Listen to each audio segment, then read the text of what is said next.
महेश के छोटे बेटे की तबीयत काफ़ी ज़्यादा खराब होती है। डॉक्टर ने यहाँ तक कह दिया होता है कि इसकी जान बचाना शायद मुश्किल है। अब भगवान से दुआ कीजिए, अब वही कुछ करेगा।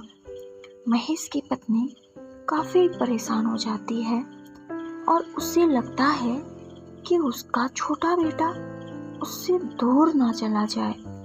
महेश और उसकी पत्नी रोजाना कई मंदिरों पर जाते हैं और अपने बेटे की जिंदगी के लिए दुआ मांगते हैं। महेश को विश्वास था कि भगवान उनके बेटे को ठीक कर देगा, मगर कई महीने बीत जाते हैं। महेश के बेटे की हालत और बिगड़ती जाती है। कुछ ही दिनों में नवरात्रि आने वाली थी और महेश की पत्नी 9 दिन व्रत रखती है और मन्नत मांगती है कि अगर उसका बेटा ठीक हो गया तो वह अपने घर से 20 किलोमीटर दूर शीतला माँ के मंदिर नंगे पैर और पैदल दर्शन करने आएगी। और कुछ ही दिनों में चमत्कार होता है। महेश के बेटे की तबीयत ठीक होने लगती है और दोनों पति पत्नी काफ़ी खुश हो जाते हैं और अपनी मन्नत का असर वैसा ही करते हैं जैसा उन्होंने कहा था। वो दोनों नंगे पैर पैदल माँ शीतला के दर्शन के लिए चले जाते हैं और चलते चलते उन्हें लगभग 2 घंटे बीत जाते हैं, मगर अभी रास्ता बहुत दूर था। वो बिना रुके चले जा रहे थे।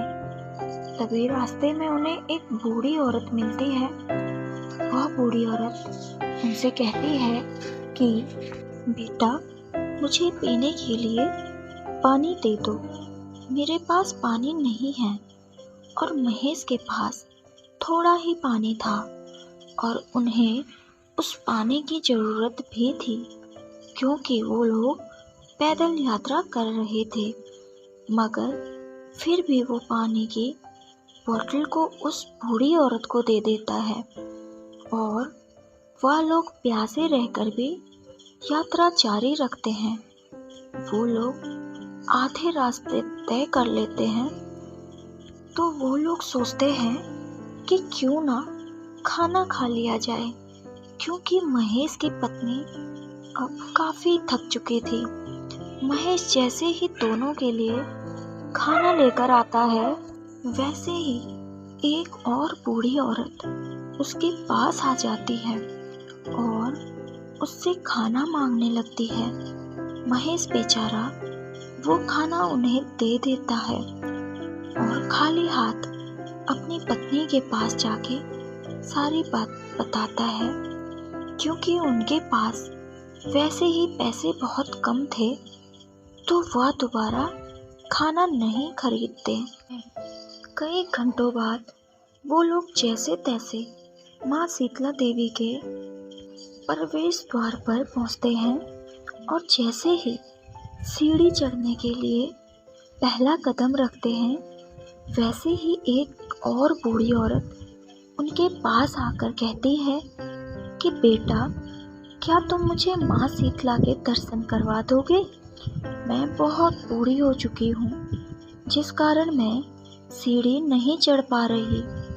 महेश हाँ कह देता है, मगर उसमें हिम्मत नहीं होती है। मगर फिर भी वो बूढ़ी औरत को जैसे तैसे सीढ़ी चढ़ाकर माँ के पास तक ले जाता है और जैसे ही वहाँ पहुँचता है, वो बूढ़ी औरत अचानक वहाँ से गायब हो जाती है। दोनों पति पत्नी सोचते हैं कि शायद वह इधर उधर चली गई और फिर वह दोनों माँ शीतला के दर्शन करके घर वापस आ जाते हैं।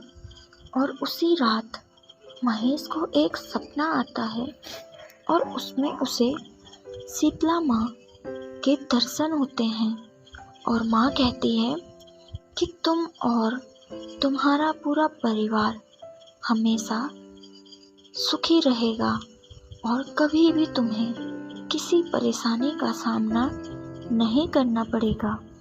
मैं तुम्हारी भक्ति लगन से बहुत खुश हूँ।